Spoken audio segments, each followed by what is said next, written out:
Bonjour à tous, alors moi je m'appelle Léna, donc je suis cette année responsable carnet de biochimie et donc je suis passée en deuxième année de médecine. Donc aujourd'hui on va faire un exercice qui est type du concours de médecine sur le chapitre de la génétique et donc on va voir un exercice sur les enzymes de restriction. Donc je vous ai recopié le tableau des résultats que vous avez normalement sur votre poly. Donc je vais commencer par lire l'énoncé. Donc on a un plasmide circulaire qui contient un gène X, qui a été coupé par des endonucléases de restriction différentes, donc BAM-HI qu'on va appeler B, ECORI qu'on va appeler E, et PSTI qu'on va appeler P, par combinaison à chaque fois de deux enzymes. Et donc les produits de digestion sont analysés par électrophorèse en gel d'agarose et révélés par le bromure d'éthidium. Et donc on a ce résultat-ci. Donc on a plusieurs informations importantes dans l'énoncé qu'il faut relever et aussi des informations qui sont totalement inutiles et qu'on peut complètement passer. Donc on sait qu'on a un plasmide circulaire, donc on va le représenter comme ça, qui a été coupé, qui contient un gène X et qui a été coupé par différentes enzymes de restriction, donc que je vais écrire ici. Donc on a l'enzyme B, l'enzyme E et l'enzyme P qui à chaque fois ont été en fait combinés en binôme et qui ont donné du coup trois résultats différents. Et donc la dernière phrase, comme quoi c'est analysé par électrophorèse en gel d'agarose et révélé par le bromure d'éthidium, ça c'est juste une information, mais qui ne va pas nous apporter grand-chose pour la résolution de l'exercice. Et on nous dit après qu'on a obtenu différentes tailles de fragments d'ADN, donc qui ont été représentés du plus grand au plus petit, avec des tailles différentes, donc 8,5 kilobases jusqu'à 0,5 kilobases. Donc en fait, comment on fait pour analyser ce tableau de résultats? Alors on voit qu'on a trois colonnes différentes, donc trois colonnes qui correspondent à la combinaison de deux enzymes différentes, et qu'à chaque fois on a différents fragments qui sont obtenus, donc les fragments c'est ce que j'ai représenté en vert, et qui ont à chaque fois une taille différente. Et donc on sait que chacune des colonnes en fait elle correspond au même plasmide circulaire, mais qui a été coupée par des enzymes différentes et qui donc a donné des tailles de fragments différents, et ça a été coupé aussi à des sites différents. Et donc c'est ce qui explique que la taille des fragments varie en fonction de l'enzyme de restriction qui a été utilisée. Et donc on peut, dès le début, quand on a cet exercice-là, on peut reporter en fait les tailles qui nous sont données dans l'énoncé en fonction de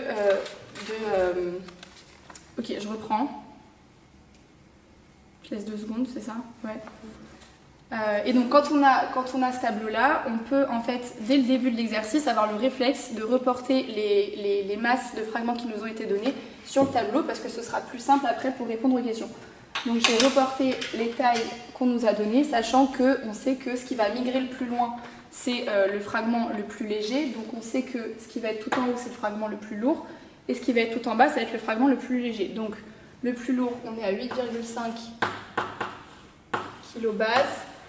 Ensuite, on a ici 5 kilobases. Ici, on en a 2 à 4,5 kilobases. On en a un ici à 3,5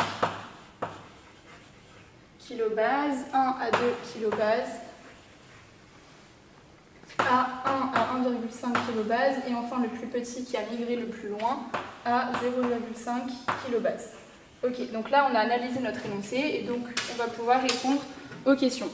Donc la première question, la taille du plasmide contenant le gène X est de 10,5 kilobases. Alors pour répondre à cette question, il suffit uniquement de choisir une des trois colonnes et d'additionner en fait le poids de chacun des fragments qui ont été obtenus. Parce que on a dit que les trois colonnes elles correspondent chacun, enfin dans une colonne on a le plasmide qui a été découpé par des enzymes de restriction différentes et qui ont donné du coup des fragments différents. Donc il suffit juste de choisir une seule colonne, par exemple celle-ci, et on va additionner en fait la taille des différents fragments qui ont été obtenus. Donc par exemple ici 4,5 kilobases plus 3,5 kilobases plus 2 kilobases, et donc on obtient 10 kilobases. Okay, et donc on peut vérifier avec les autres colonnes. Ici si on additionne 8,5 plus 1,5 on obtient 10, et ici si on additionne 5 plus 4,5 plus 0,5 on obtient également 10. Donc la taille du plasmide contenant le gène X n'est pas de 10,5 kilobases mais 10 kilobases. Donc la première question elle est fausse. Je vais l'écrire ici. C'est 10 kilobases.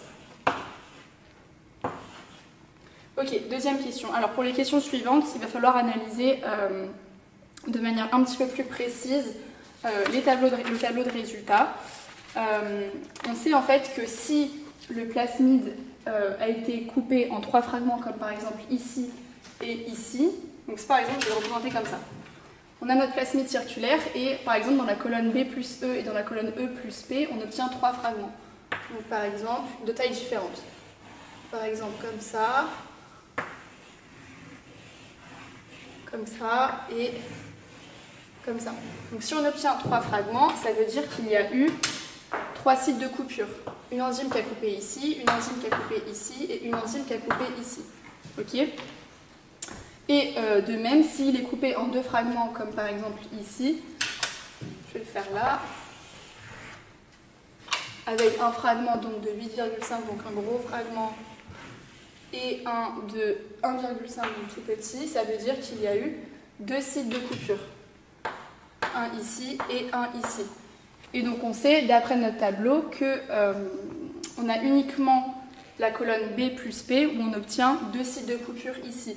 Donc ça veut dire que les 2 enzymes de restriction mises ensemble, elles ont donné en fait 2 fragments différents. Donc ça veut dire que chaque enzyme a coupé à un seul endroit différent. Par exemple, l'enzyme B, on peut imaginer qu'elle a coupé ici. Et l'enzyme P, on peut imaginer qu'elle a coupé ici.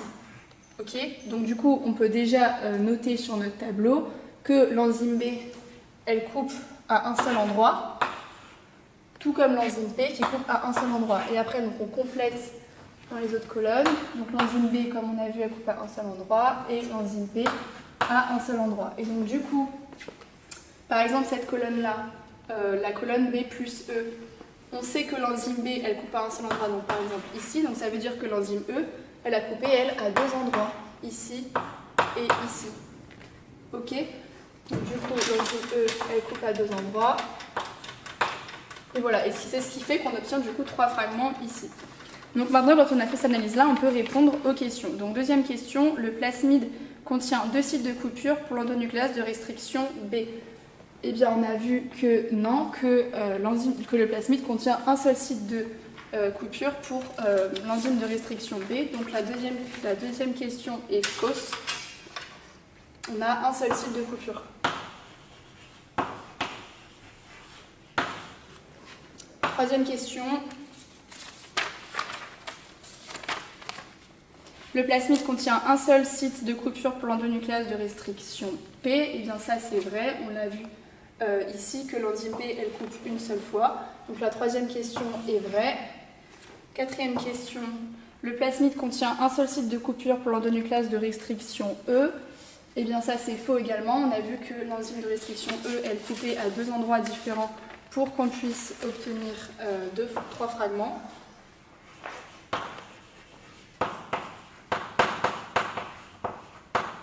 De sites. Et enfin, dernière question.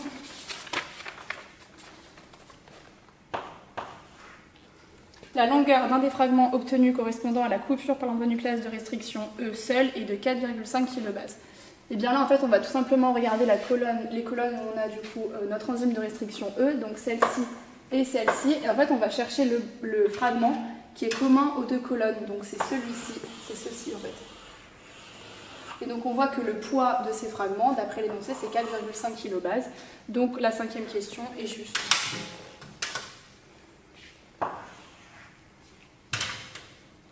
Voilà.